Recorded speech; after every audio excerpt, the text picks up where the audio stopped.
Bab 2693 sampai bab 2696. Kemudian, Hei Wuchang meraih Liu Jing dan berjalan turun. Gadis kecil ini mengira dia sangat kuat, tapi tampaknya dia tidak lebih dari itu. Hehe, Tuan Hei Wuchang kita masih yang paling kuat. Iya, kekuatan Tuan Hei Wuchang benar-benar kuat, untuk dilihat semua orang. Tuan Hei Wuchang benar-benar dewa. Manusia, semua orang di keluarga Qin memulai sanjungan mereka lagi. Mereka sepertinya sudah lupa betapa ketakutannya mereka. Bagaimanapun, Hei Wuchang adalah orang yang licik. Dia tidak terkejut dengan sanjungan keluarga Qin dan tidak akan kehilangan dirinya seperti Liu Jing. Kemudian, Hei Wuchang menyerahkan Liu Jing yang pingsan kepada Qin Hu. Bawa dia pergi, kunci dia di kamar dan pergi. Jika waktunya tiba, gunakan dia untuk menyempurnakan pedangnya, kata Hei Wuchang. Qin Hu mengangguk dengan hormat, dan kemudian segera memanggil dua anak buahnya, berkata, pergilah, kunci gadis kecil ini di kamar aslinya. Kemudian, Hei Wuchang bertanya lagi, bagaimana cara memurnikan pedang, bagaimana konstruksinya, altarnya berangkat. Qin Hu berkata, kami berusaha sekuat tenaga untuk membangunnya. Tuan Hei Wuchang, yakinlah bahwa kami pasti akan membangun altar sebelum waktu yang baik, kami pasti tidak akan menunda apapun untuk Anda, dan untuk jawaban seperti itu, Hei Wuchang jelas tidak puas. Dia berkata, kalau begitu kumpulkan semua orang di sini dan bangunlah altar pemurnian pedang untukku untuk memastikannya sangat mudah. Oke, Qin Hu setuju. Kemudian, dia sepertinya memikirkan sesuatu, dan segera berkata, Tuan Hei Wuchang, tetapi jika semua orang dipanggil, bagaimana jika gadis kecil itu bangun dan melarikan diri secara diam-diam? Faktanya, Hei Wuchang juga berpikir dalam hatinya. Jelas bahwa bahkan jika Liu Jing bangun dan dia terluka parah olehnya, dia tidak akan bisa melarikan diri sama sekali. Namun, untuk berjaga-jaga, Hei Wuchang sudah memikirkan caranya. Dia mendengus dingin dan berkata, kamu tidak perlu khawatir tentang ini. Kemudian, Hei Wuchang melambaikan tangannya dan memberi isyarat kepada Qin Hu dan yang lainnya untuk melakukan hal mereka sendiri. Pada saat ini, Qin Hu tersenyum datar dan berkata, oh, Hei Wuchang Master Wuchang, saya pribadi mengatakan bahwa saya ingin berlatih pedang. Saya mendengar bahwa itu adalah pedang dewa-dewa pedang krisan. Saya juga telah mendengar reputasi pedang krisan. Dia diakui sebagai yang paling sosok yang kuat di dunia seni bela diri Tiongkok, kata Qin Hu dengan tatapan menyanjung. Hei Wuchang mendengus dingin. Apa kesulitannya membiarkanmu melihatnya? Saat dia mengatakan itu, Hei Wuchang mengulurkan tangan dan merentangkan telapak tangannya. Kemudian, bola udara hitam muncul dari telapak tangannya. Udara hitam dikendalikan seperti balon, tetapi dalam tawa, di tengah udara hitam, Anda dapat melihat pedang hijau kecil terbungkus di dalamnya. Pedang kecil ini hanya sepanjang jari, dan Ye Chong dapat melihatnya dari kejauhan. Pedang kecil ini adalah pedang ilahi Kaisar Qing miliknya. Baru sekarang Ye Chong menyadari apa maksud Hei Wuchang dengan menyempurnakan pedang. Ternyata dia ingin menyempurnakan pedang ilahi Qing di miliknya. Pria tak tahu malu, Ye Chong berkata dengan marah. Ketika Qin Hu dan yang lainnya melihat pedang ilahi Kaisar Qing, mereka tidak bisa menahan diri untuk tidak membuka mulut. Meskipun dia tidak kuat, dia masih bisa merasakan bahwa ini adalah pedang yang sangat ajaib, kekuatan spiritual. Mata Qin Hu menunjukkan ekspresi serakah, dan Hei Wuchang juga melihat keserakahan Qin Hu, mendengus dingin, dan kemudian mengambil kembali Kaisar Qing. Qin Hu masih ingin melihat kedua kali. Pada saat itu, Hei Wuchang telah mengambil. Qin Hu hanya bisa menelan tanpa daya, menunjukkan ekspresi keengganan. Dia berkata, ini memang pedang yang bagus, tidak masalah bagimu. Kenapa kamu tidak segera berangkat kerja? Hei Wuchang berkata dengan dingin. Iya, saya akan meminta orang untuk melakukan pekerjaan itu, kata Qin Hu. Hei Wuchang berkata, minta orang-orangmu bekerja keras untukku. Jika altar belum siap sebelum waktunya habis, yang menunda pekerjaanku, aku akan membunuh semua orang di keluarga Qin. Qin Hu mengangguk cepat dengan kagum dan berkata, tolong jangan khawatir, Tuan, sama sekali tidak masalah, tolong jangan khawatir, orang dewasa, Qin Hu mengangguk cepat dan mundur, lalu, Hei Wuchang mengedipkan mata pada Cao Daking. Cao Daking mengerti, lalu berbalik dan berjalan menuju halaman Liu Jing. Meskipun Qin Hu tidak mengerti metode Hei Wuchang, tapi dia tidak berani melawan Hei keinginan Wuchang, jadi dia tidak punya pilihan selain menyetujuinya. Lalu, dia memanggil semua orang di keluarga Qin untuk membangun altar untuk pemurnian pedang. Ye Chong tidak tahu apa yang dilakukan Hei Wuchang, jadi dia pergi menemui Liu Jing. Untungnya, masih ada waktu sekarang. Ye Chong ingin mencari cara untuk menyelamatkan Liu Jing. Tapi sebelum Ye Chong sempat pergi, dia dipanggil oleh Qin Hu dan mulai dengan pekerja lain di alun-alun pekerjaan. Hei Wuchang ingin membangun sebuah altar pemurnian pedang, yang juga merupakan altar. Adapun Ye Chong dan yang lainnya, mereka semua bekerja di dapur. Oleh karena itu, tugas mereka adalah pergi ke dapur untuk membawa berbagai pengorbanan yang telah disiapkan sebelumnya, produk. Untuk sementara waktu, alun-alun besar keluarga Qin ramai dengan aktivitas. Beberapa orang sedang memahat batu, ada yang menggali tanah, dan ada pula yang memindahkan batu-batu yang dipahat. Ye Chong, Riley dan yang lainnya mengikuti. Li Tutua berjalan melewati alun-alun yang sibuk dan pergi ke dapur untuk membawa pengorbanan ke sini untuk berkorban. Ye Chong mengikuti yang lain dan berjalan menuju dapur, bersiap untuk menyiapkan segala macam hal yang telah disiapkan sebelumnya. Semua barang yang digunakan untuk pengorbanan dipindahkan. Setelah keluar dari utama persegi, Riley terus berceloteh di sana. Sungguh, aku tidak menyangka dewiku akan dijadikan korban. Sayang sekali. Hei, kamu tahu, awalnya aku ingin menyelamatkan dewiku. Aku juga memiliki kekuatan seperti itu. Tapi aku memikirkannya, jika aku menyelamatkan dewiku, aku khawatir itu akan membuat Tuan Hei Wuchang tidak bahagia. Ketika saatnya tiba, saya tidak tahu apakah seluruh keluarga Qin akan menderita. Jadi demi seluruh keluarga Qin, saya pikir sebaiknya saya menanggungnya. Dewi Malang saya hanya bisa mengorbankan dia, Riley. Terus berbicara dengan kepala di satu sisi, seolah-olah dia memiliki kekuatan untuk menyelamatkan Liu Jing, tetapi demi semua orang, dia tidak akan menyelamatkan Liu Jing. Ketika dia mendengar ini, Ye Chong merasa lucu, tetapi dia juga berpikir apa yang harus dilakukan. Lalu, Ye Chong tiba-tiba berteriak, "Apa, Kepala Riley? Apakah kamu akan menyelamatkan Liu Jing? Mengapa kamu tidak menghadapi keluarga Qin seperti ini? Saya pikir Anda tidak ingin hidup lagi." Riley terkejut saat mendengar ini untuk pertama kalinya, dan dengan cepat berbisik, "Brengsek, tolong kecilkan suaramu, ayo bicara secara pribadi. Jangan biarkan orang yang bertanggung jawab mendengar." Riley Head dengan cepat menyuruh Ye Chong untuk tutup mulut. Namun, jika Ye Chong memanfaatkan kesempatan ini, bagaimana dia bisa mau tutup mulut? Dia melanjutkan, "Apa, Kepala Riley, kapan kamu akan menyelamatkan? Apakah kamu sudah punya rencana? Apakah rencanamu sudah selesai?"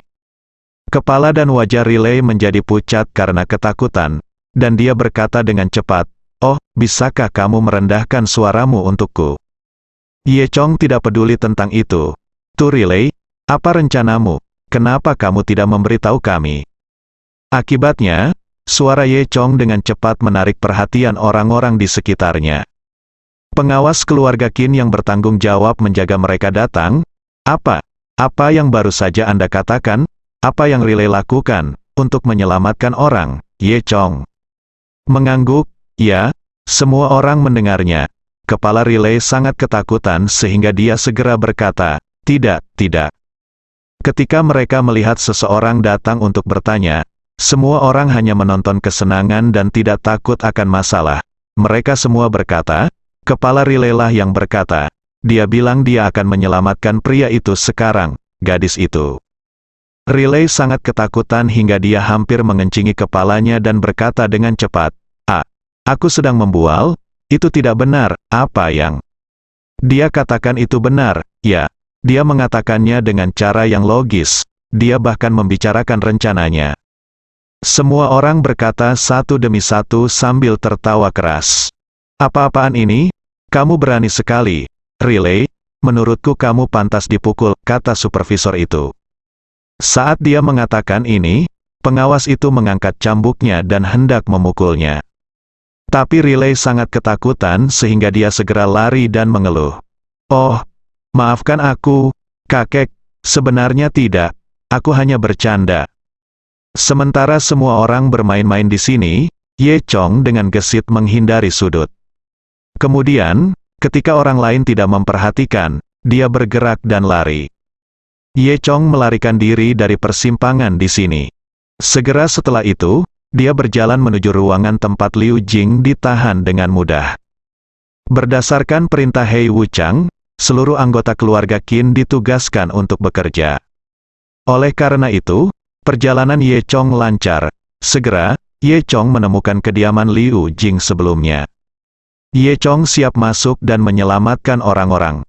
Namun, saat Ye Chong pertama kali memasuki halaman Liu Jing, dia akhirnya tahu alasannya. Hei Wuchang hanya mengatakan bahwa tidak ada yang perlu menonton di sini. Saat ini, tanah di halaman Liu Jing ditutupi dengan serangga beracun berwarna-warni. Serangga beracun ini kelihatannya sangat beracun. Jumlahnya ribuan, hampir menutupi tanah. Ye Chong melihatnya sekali dan bisa menebak tanpa berpikir bahwa ini pasti serangga beracun yang dilepaskan oleh Hei Wuchang untuk mengendalikan Liu Jing. Dengan cara ini, tidak ada rasa takut Liu Jing melarikan diri. Jika ini adalah masa kejayaan Ye Chong, dia mungkin tidak akan takut dengan serangga beracun ini. Namun, Ye Chong sekarang terluka parah, dan serangga beracun ini dilepaskan oleh Hei Wuchang, jadi mungkin ada sesuatu yang istimewa tentangnya. Ye Chong tidak berani masuk sekarang. Dia memperhatikan serangga beracun itu lagi dengan hati-hati. Masing-masing serangga beracun ini panjangnya sekitar 20 cm dan lebar 1 jari. Tubuhnya tidak besar, namun kepalanya besar, kepala dan ekornya benar-benar tidak proporsional, dan kepalanya tampak seperti kepala ayam. Serangga berbisa ada di mana-mana, dan jumlahnya cukup banyak. Bahkan tidak ada tempat untuk berdiri di seluruh halaman, dan tidak mungkin berjalan melintasi ruang kosong. Ye Chong hanya berdiri di depan pintu dan mengamati sebentar. Serangga beracun itu tiba-tiba merasakan suara dan semuanya mulai bergerak. Jelas sekali bahwa serangga beracun ini memiliki indera yang sangat kuat. Tidak mungkin bagi Ye Chong untuk menyelinap masuk secara diam-diam. Jika tidak hati-hati, Anda bisa dengan mudah dimakan serangga beracun tersebut. Serangga beracun yang aneh ini benar-benar menjijikkan. Apa yang harus aku lakukan? Ye Chong berpikir dalam hati. Setelah memikirkannya, Ye Zhan tiba-tiba menyadari bahwa serangga beracun ini sepertinya berkepala ayam. Ketika dia menemukan ini, Ye Chong tidak bisa menahan perasaan senang. Kepala ayam, Ye Chong tiba-tiba teringat akan trik yang diajarkan Li Tutua kepada mereka tentang menangkap ayam dengan 1 daun. Memikirkan hal ini, Ye Chong segera pergi ke pohon di sebelahnya dan memungut banyak daun. Dia berencana menggunakan metode menangkap ayam dengan daun yang dibutakan oleh Li Tutua untuk mengatasi serangga beracun tersebut. Namun, serangga beracun ini bukanlah ayam biasa. Jika sebelumnya menggunakan millet dan daging sebagai umpan, diperkirakan serangga beracun tidak akan mempedulikannya. Ye Chong berpikir sejenak, dan satu-satunya hal yang dia miliki yang dapat menarik perhatian serangga beracun ini adalah bahan obat langka dalam senjata ajaib luar angkasa. Sejujurnya, menggunakan bahan obat ini untuk memberi makan serangga beracun benar-benar membuang-buang sumber daya. Tapi sekarang Ye Chong tidak punya pilihan lain. Setelah itu, Ye Chong mengeluarkan kayu manis di senjata ajaib luar angkasa, menggunakannya sebagai mekanisme untuk membutakan mata dan menangkap ayam, dan mulai membuat setiap mekanisme satu persatu. Gulung daun menjadi bentuk terompet dan masukkan kayu manis di tengahnya. Setelah melakukannya, Ye Chong melemparkan semua mekanisme ini ke halaman. Kayu-kayu manis adalah ramuan antara langit dan bumi. Serangga beracun ini tahu bagaimana mengenali barangnya dan tahu bahwa ini memang barang yang baik. Akibatnya, serangga beracun mulai menyambar pohon kayu manis tersebut. Setelah serangga beracun itu menggigit pohon kayu manis, ia tidak mau melepaskannya. Bagian tengah kayunya ditusuk dengan tusuk gigi dan ditempelkan pada daun. Oleh karena itu, sulit menelan serangga beracun untuk sementara waktu. Namun, serangga beracun itu tidak mau melepaskannya dan sama bodohnya dengan ayam. Hasilnya adalah daun berbentuk terompet yang mengaburkan pandangan serangga beracun. Metode Ye Chong menangkap ayam dengan mata tertutup berhasil. Namun karena banyaknya serangga beracun, setiap serangga beracun hanya membutuhkan sepotong kecil kayu manis. Namun, Ye Chong pada dasarnya menggunakan semua kayu manis, yang menyebabkan semua serangga beracun menutupi mata mereka. Saat ini, semua serangga beracun sedang menggigit daun berbentuk terompet, menghalangi pandangan mereka dan terlihat sangat lucu. Dan Ye Chong tidak berani mengabaikannya, memanfaatkan waktu ketika serangga beracun ini terhalang dari pandangan, dia berjalan ke halaman dengan tergesa-gesa. Benar saja, serangga beracun ini tidak menyerang Ye Chong, bahkan diinjak-injak sampai mati oleh Ye Chong, masih menggigit kayu manis. Lalu, Ye Chong berjalan ke pintu kamar Liu Jing, membuka pintu dan masuk. Setelah memasuki rumah, dia bisa mencium aroma samar, yang merupakan bau yang Ye Chong sudah kenal dari Liu Jing. Saat ini, Ye Chong melihat ke tempat tidur dan tidak menemukan Liu Jing. Ye Chong bertanya-tanya, kemana Liu Jing pergi? Sementara Ye Chong bertanya-tanya kemana Liu Jing pergi, tiba-tiba Ye Chong merasa ada sesuatu di belakangnya. Segera setelah itu, ada hembusan angin yang menerpa bagian belakang kepala Ye Chong. Pada saat ini, Ye Chong bisa merasakan seseorang menyerangnya dari belakang. Jika itu adalah Ye Chong sebelumnya, serangan tingkat ini tidak akan berarti apa-apa baginya. Namun, Ye Chong juga terluka parah sekarang, meskipun dia menyadari ada seseorang di belakangnya, sangat sulit untuk melarikan diri. Saat Ye Chong memikirkan hal ini, benda di belakangnya memukul kepalanya. Brengsek, kamu masih ingin menggunakan aku untuk membuat pedang, kan? Lihat apakah aku tidak memukulmu sampai mati. Liu Jing mengutuk sambil memukulinya. Hanya terdengar suara dong, dan kepala Ye Chong dipukul. Bajingan, aku akan menghajarmu sampai mati. Liu Jing mengangkat tangannya lagi. Ye Chong dengan cepat menutupi kepalanya. Oh, aku salah paham, ini aku, bukan aku. Kata-kata Ye Chong membingungkan sesaat. Tentu saja aku tahu kamu bajingan. Mari kita lihat apakah aku tidak memukulmu sampai mati, kata Liu Jing. Pada saat ini, Ye Chong berkata, saya Ye Chong. Anda telah melihat dengan jelas siapa saya. Kemudian, Liu Jing berhenti dan menemukan bahwa itu adalah Ye Chong. Liu Jing bertanya dengan rasa ingin tahu, apa, kenapa kamu? Ye Chong berkata, mengapa bukan aku di sini untuk menyelamatkanmu, tapi aku dipukuli olehmu lagi, dan itu sangat menyakitkan. Setelah melihat bahwa itu adalah Ye Chong, Liu Jing menghela nafas lega. Ternyata dia segera terbangun setelah dikurung di kamar. Setelah Liu Jing bangun, dia ingin melarikan diri, tetapi dia juga menemukan bahwa halamannya penuh dengan serangga beracun. Liu Jing diam-diam mengerang, tidak tahu harus berbuat apa, lalu dia mendengar sepertinya seseorang masuk ke halaman.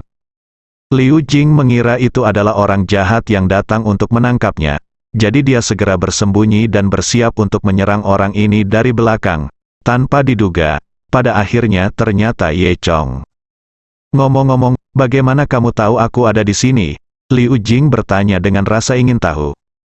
Ye Chong berkata dengan santai, sebenarnya, aku datang ke rumah Qin karena ada yang harus kulakukan. Terakhir kali aku diam-diam meraba-raba di sekitar rumah Qin, dan ketika aku datang ke sini, aku kebetulan melihatmu sedang mandi. Ye Chong segera tutup mulut di tengah kalimatnya. Tapi Liu Jing sudah mendengarnya. Apa? Ternyata kamu bajingan lagi, kata Liu Jing. Bukan aku, Ye Chong dengan cepat menyangkal. Wajah cantik Liu Jing penuh amarah, kamu masih bilang itu bukan kamu. Apa aku? Tentu saja bukan aku, Ye Chong dengan cepat menyangkal. HMPH, bajingan kecil, aku sudah lama tahu bahwa kamu sedang merencanakan sesuatu yang tidak baik, dan kamu benar-benar mengintip ke arahku saat sedang mandi. Sayang sekali aku tidak menangkapmu terakhir kali. Mari kita lihat bagaimana caranya aku berurusan denganmu. Liu Jing sangat marah dan mengangkat tangannya. Bertarung saja, Ye Chong dengan cepat tersenyum pahit dan berkata, jangan berkelahi, aku benar-benar tidak bermaksud begitu. Aku sebenarnya sedang mencari seseorang saat itu, dan akhirnya datang ke tempatmu, dan aku melihatmu sedang mandi, jadi aku pergi segera. Ye Chong berkata tanpa malu-malu. Liu Jing mendengus. Bah, menurutmu aku percaya padamu? Liu Jing berkata, mengangkat tangan merah mudanya dan memukul Ye Chong. Ye Chong awalnya ingin menghindar, tapi begitu Liu Jing bergerak, dia merasa sedikit pusing dan berhenti sebelum pertarungan. Ye Chong berkata sambil tersenyum, kenapa, kamu tidak ingin bertarung? Liu Jing mendengus, aku tidak bisa membiarkanmu. Lalu, Liu Jing bertanya, bukankah kamu sangat kuat, mengapa kamu begitu lemah sekarang? Ye Chong kemudian dia menceritakan kisah bagaimana dia bertemu dengan Paus Jerman dan Austria berpakaian merah dan terluka parah. Apakah dia orang aneh dari barat? Mata Liu Jing berbinar ketika dia mendengar ini. Itu adalah targetnya. Tak disangka, kini tugasnya belum selesai. Sudah menjadi pengorbanan bagi orang lain untuk berlatih ilmu pedang. Memikirkan hal ini, wajah Liu Jing penuh amarah, dan dia memarahi dirinya sendiri karena sangat bodoh. Ye Chong tersenyum dan berkata, oke, mari kita bicarakan nanti. Sekarang mari kita melarikan diri dengan cepat. Saya telah mengendalikan serangga beracun di luar. Sekarang kita berdua akan melarikan diri. Liu Jing mengangguk. Aku akan pergi kembali ke Susan untuk mencari bala bantuan dan membuat orang-orang ini terlihat baik. Ayo pergi, kita bisa melarikan diri sekarang sebelum serangga beracun itu bereaksi. Kita masih punya kesempatan, kata Ye Chong. Belakangan, keduanya hendak pergi. Pada saat ini, sebuah cibiran tiba-tiba datang dari halaman. Hahaha, saya benar-benar tidak menyangka serangga beracun ini dapat dikendalikan dengan metode ini. Menyenangkan. Pembicaranya tidak lain adalah Cao Daking. Ketika mereka berdua bereaksi, semuanya sudah terlambat. Cao Daking sudah memasuki rumah Liu Jing. Awalnya, Cao Daking memasang ekspresi bercanda, tapi dia ingin melihat siapa yang memiliki kecerdasan untuk menaklukkan serangga beracun ini. Namun, ketika dia melihat Ye Chong, dia tidak bisa menahan diri untuk tidak terkejut. Kenapa kamu? Cao Daking tidak bisa mempercayainya. Dia jelas-jelas meniduri Ye Chong di bawah rawa ketika dia berada di rawa. Dia dengan percaya diri berpikir kamu Chong sudah mati. Tapi tanpa diduga, Ye Chong akan muncul lagi di sini. Nak, kamu belum mati? Cao Daking bertanya dengan kaget. Ye Chong awalnya ingin menghindari Cao Daking, tapi sekarang dia terekspos. Ye Chong menjadi tenang. Dia mengangkat bahu, kita bertemu lagi. Setelah keterkejutan awal melihat Ye Chong hidup, Cao Daking tiba-tiba menjadi bersemangat. Anda tahu, pedang ilahi Kaisar Qing diperoleh dari Ye Chong. Jadi, apakah semua pedang dewa-dewa pedang krisan lainnya milik Ye Chong? Memikirkan hal ini, Cao Daking segera bertanya, Nak, apakah kamu memiliki semua pedang dewa dari dewa pedang krisan lainnya? Ye Chong mengangkat bahu dan berkata, itu benar. Mendengar ini, Cao Daking menjadi lebih bersemangat, cepat serahkan, dan mungkin aku akan mengampuni nyawamu. Ye Chong tersenyum dan berkata, bagaimana jika aku tidak menyerahkannya? Kalau begitu kamu bisa mati, kata Cao Daking. Ingin membunuhku? Aku khawatir kamu tidak bisa membunuhku, kata Ye Chong. Haha, ada orang yang sangat sombong. Apakah kamu pikir kamu masih ingin melawanku dengan kemampuanmu yang sederhana? Benarkah? Cao Daking mencibir. Setelah mengatakan itu, Cao Daking tiba-tiba mengambil tindakan. Tiba-tiba ledakan energi sejati melesat ke arah Ye Chong. Meskipun Ye Chong bereaksi, dia tidak memiliki kekuatan sekarang, bagaimana dia bisa menahan serangan Cao Daking? Dia hanya bisa secara tidak sadar mengulurkan tangannya, mencoba melawan energi sejati Cao Daking. Akibatnya, Ye Chong masih terkena pukulan Cao Daking, mengeluarkan seteguk darah dan jatuh ke tanah. Jika bukan karena tubuh Dewa Naga, aku khawatir pukulan ini cukup untuk membunuh Ye Chong. Saat ini, Ye Chong bahkan tidak bisa berdiri. Cao Daking sedikit aneh dan berkata sambil tersenyum, "Saya tidak menyangka bahwa kultivasi Anda telah melemah begitu banyak setelah saya tidak bertemu Anda untuk waktu yang lama. Sekarang serahkan pedang lainnya dan saya dapat menyelamatkan Anda dari kematian." Ye Chong terbatuk 2 kali dan mengeluarkan seteguk darah lagi. Tentu saja dia tidak akan menyerahkannya bahkan jika dia mati. Karena kalau benar-benar diserahkan pasti mati. Melihat sikap tegas Ye Chong, Cao Daking tidak bisa menahan diri untuk tidak menjadi marah dan berkata, "Kamu sedang mencari kematian." Saat dia mengatakan itu, Cao Daking mengangkat telapak tangannya dan hendak membunuh Ye Chong. Liu Jing ada di dekatnya dan ingin menghentikannya, tapi dia tidak berdaya. Ye Chong memejamkan mata, tampak tenang menunggu kematian. Namun, tangan Cao Daking tidak pernah jatuh. Ye Chong sudah menemukan jawabannya. Karena selama dia tidak menyerahkan pedang Dewa Pedang Krisan, Cao Daking tidak akan membunuhnya.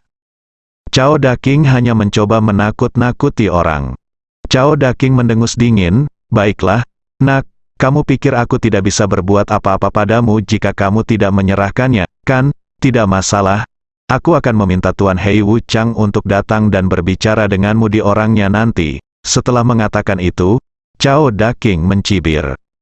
Lalu berbalik dan pergi. Sebelum pergi, Cao Daking melirik Liu Jing. Meski telah menjadi ahli Taoisme dan keabadian selama bertahun-tahun, Cao Daking tetap menunjukkan ekspresi jahat saat menghadapi kecantikan seperti Liu Jing. "Cantik, biar ku beritahu, setelah aku menggunakanmu untuk membuat pedang, kamu tidak akan mati, tetapi kamu akan kehilangan kemampuan untuk bergerak. Kamu masih memiliki kesadaranmu sendiri, tetapi tubuhmu tidak akan bisa bergerak. Haha, jangan khawatir. Aku akan datang ketika waktunya tiba. Aku mendukungmu. Bagaimana?" kata Cao Daking. Wajah cantik Liu Jing memerah karena marah, tidak tahu malu, tercela. "Haha, ketika kamu memujiku, aku akan menunjukkan kepadamu apa sebenarnya tidak tahu malu." Cao Daking berkata, "Setelah aku selesai denganmu, aku akan melakukannya pajang kamu di lemari kaca untuk melihat apakah kamu masih tahu bagaimana harus malu." Lalu, Cao Daking pergi. Namun, perkataan Cao Daking membuat Liu Jing merasa takut. Jika dia benar-benar harus menderita penghinaan seperti itu, Liu Jing berpikir lebih baik mati saja. Setelah Cao Daking pergi, Liu Jing segera mendatangi Ye Chong. "Apa kabar?" Ye Chong menarik napas dalam-dalam dan berkata, "Kamu belum mati." Tapi melihat dia, jelas dia terluka parah.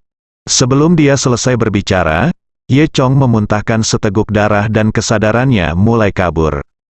Liu Jing dengan cepat berjongkok dan membungkuk untuk memeriksa kondisi Ye Chong. "Apa yang harus saya lakukan? Bagaimana kabarmu? Apakah kamu akan mati?" Liu Jing bertanya dengan prihatin. "Jika kamu terluka parah, mengapa kamu tidak datang untuk menyelamatkanku? Jika kamu mati, itu akan menjadi tanggung jawabku." Dan meskipun Liu Jing berbicara lama, Ye Chong sebenarnya tidak mengatakan apa-apa. Liu Jing bertanya dengan cemas, bukankah kamu sudah mati?"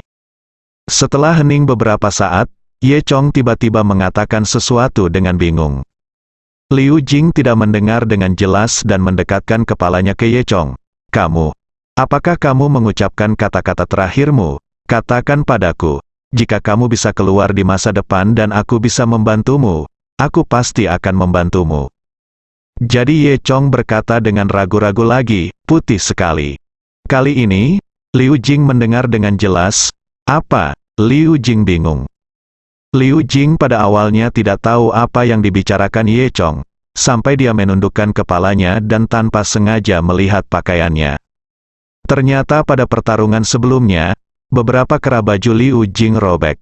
Tapi saat ini, Dia menurunkan tubuhnya dan membungkuk ke arah Ye Chong. Sepotong putih polos terlihat di kerahnya, tepat di bawah mata Ye Chong. Setelah mengetahui apa yang Ye Chong sebut putih sejati, wajah Liu Jing tiba-tiba memerah. "Kamu gangster, kamu akan seperti ini sampai kamu mati. Jangan mengintip," kata Liu Jing. Sebelum dia selesai berbicara, Ye Chong memeluknya. Saat ini, Ye Chong dalam keadaan linglung, tetapi merasa ada peri yang lembut dan cantik di depannya. Saraf naga, yang dipraktikkan Ye Chong awalnya memiliki metode kultivasi ganda. Setiap kali dia terluka, perasaan di tubuhnya menjadi lebih kuat, dan dia sangat bersemangat untuk melakukan hal semacam itu. Apalagi momen seperti itu juga bisa memulihkan kekuatan secepat mungkin. Oleh karena itu, setiap kali dia terluka, Ye Chong secara tidak sadar ingin melakukan itu. Menghadapi Nefrite Liu Jing yang lembut dan harum, Ye Chong tidak tahu mengapa, tapi kekuatan tiba-tiba di tubuhnya menahan Liu Jing di pelukannya. Tiba-tiba dipeluk oleh seorang pria, wajah Liu Jing tiba-tiba memerah. Ini, tidak, Liu Jing sangat gugup hingga dia tidak dapat berbicara. Dan merasakan dada keras Ye Chong, Liu Jing sebenarnya merasa sangat nyaman. Wajahnya panas karena malu. "Tidak, itu tidak bisa dilakukan," kata Liu Jing, mendorong Ye Chong dengan lemah dengan kedua tangannya yang kecil. Ye Chong hampir bertindak secara tidak sadar saat ini. Dia hanya merasakan tubuh elastis menekannya, lalu pikirannya menjadi panas dan dia menciumnya dengan mulut besarnya. Liu Jing ingin menjauh, tapi dia tidak tahu mengapa Ye Chong tiba-tiba menjadi begitu kuat. Tepat ketika dia tidak bisa menjauh sejenak, Ye Chong sudah menciumnya, wajah Yikuyu. Liu Jing terasa panas. Ini pertama kalinya hal seperti itu terjadi padanya dalam pelukan seorang pria. Kemudian, tubuh Liu Jing melunak dan dia menyerah sepenuhnya. Dia tidak tahu kenapa, jadi dia mencium Ye Chong. Saat ini, otak Liu Jing dengan panik membuat alasan untuk dirinya sendiri. "Jika aku dijadikan korban untuk membuat pedang, dan pada akhirnya aku masih dirusak oleh orang lain, lebih baik hancurkan tubuh perawan ini agar dia tidak berhasil. Jika aku tidak perawan, Hei Wuchang tidak akan melakukannya, bisa menggunakannya untuk membuat pedang. Meskipun dia akan mati, itu juga bagus untuk menghancurkan rencana Hei Wuchang. Meskipun Ye Chong ini juga seorang hooligan kecil, dia tidak berhati buruk, dan dia tidak terlalu menyebalkan. Daripada memanfaatkan orang-orang jahat itu, lebih baik manfaatkan mereka, bajingan kecil ini." Sementara Liu Jing berpikir liar, kedua tangan besar Ye Chong telah menyentuh pinggang Liu Jing. Liu Jing merasa mati rasa, tubuhnya lemas, dan dia benar-benar jatuh ke pelukan Ye Chong. 3 jam kemudian, langit berangsur-angsur menjadi gelap. Saat matahari terbenam di barat, seberkas awan terbakar tertinggal di cakrawala, yang membentang menjadi satu dan pemandangannya sangat indah. Saat ini, altar pemurnian pedang telah dibangun di alun-alun utama keluarga Qin. Ini adalah sebuah platform bundar yang besar, di atasnya terdapat kompor, di dalam kompor tersebut sedang ada api yang berkobar-kobar. Di samping altar terdapat meja dengan berbagai macam kurban di atasnya, digunakan untuk mempersembahkan kurban kepada langit, bumi, dan manusia. Disinilah Hei Wuchang berencana melatih pedangnya. Saat ini, Hei Wuchang sedang berdiri di samping, dan Qin Zhengxing berdiri di belakangnya. Hei Wuchang sangat puas saat melihat altar telah dibangun. Kemudian, dia menghitung waktu dengan jarinya, dan sudah hampir waktunya. "Sekarang kamu bisa pergi dan membawa Liu Jing kemari." Akibatnya, Hei Wuchang mengetahui bahwa Cao Daking tidak ada. Hei Wuchang tampak muram dan bertanya pada Qin Hu di sebelahnya, "Kemana perginya Cao Daking?" Qin Hu menggelengkan kepalanya, "Tidak, saya tidak tahu." Begitu dia selesai berbicara, dia melihat Cao Daking bergegas dari sana, sisi timur alun-alun. Wajah Hei Wuchang jelas terlihat dingin. "Aku merasa sangat tidak senang dengan ketidakhadiran Cao Daking dari tugas." Cao Daking segera melangkah maju dan memberitahu Hei Wuchang tentang Ye Chong dan Liu Jing di telinga Hei Wuchang. Hei Wuchang sangat gembira setelah mendengar ini. Maksudmu, semua pedang dewa-dewa pedang krisan lainnya ada pada anak itu? Cao Daking mengangguk. Haha, Tuhan benar-benar membantuku, kata Hei Wuchang. Kemudian, Hei Wuchang berkata kepada Cao Daking, bagus sekali, bawalah mereka semua yang datang kepadaku sekarang. Cao Daking mengangguk dan berkata, baiklah, pergi sekarang. Dengan itu, Cao Daking segera pergi. Melihat punggung Cao Daking, Hei Wuchang menyipitkan matanya. Faktanya, Cao Daking datang untuk melaporkan masalah ini terlambat lebih dari 3 jam. Selama 3 jam ini, Cao Daking sedang mencari cara untuk mendapatkan pedang ilahi Ye Chong. Sangat disayangkan Cao Daking memikirkan banyak cara, tapi dia masih tidak bisa memikirkan cara untuk mendapatkan pedang ilahi Ye Chong. Sebagai upaya terakhir, Cao Daking datang dan melaporkan masalah tersebut kepada Hei Wuchang. Bagaimana mungkin Hei Wuchang tidak mengetahui pemikiran kecil Cao Daking? Namun, Hei Wuchang tidak menunjukkannya. Qin Zengxing melirik Cao Daking dari samping, dia masih tidak tahu apa yang terjadi. Namun, dia tidak siap untuk bertanya lagi. Dia telah kehilangan rasa ingin tahunya sebagai manusia. Di sisi lain, Cao Daking menerima pesanan dan pergi ke kamar Liu Jing lagi, bersiap membawa Ye Chong dan Liu Jing ke Hei Wuchang. Beberapa menit kemudian, Cao Daking tiba di depan pintu halaman Liu Jing. Serangga beracun di halaman itu masih ada, jelas sekali tidak ada yang datang atau pergi. Ye Chong dan Liu Jing masih di dalam. Setelah itu, Cao Daking langsung masuk dan berjalan menuju pintu kamar. Ketika dia hendak menendang pintu, kekuatan yang sangat kejam tiba-tiba meledak dari dalam pintu. Kekuatan ini langsung membombardir tubuh Cao Daking. Cao Daking tertangkap basah dan terlempar ke belakang beberapa meter oleh kekuatan yang kuat. Untuk sesaat, Cao Daking sangat terkejut hingga darahnya mendidih.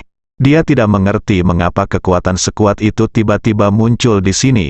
Tepat ketika Cao Daking terkejut, 2 orang keluar dari pintu. Tidak lain adalah Ye Chong dan Liu Jing, bersambung.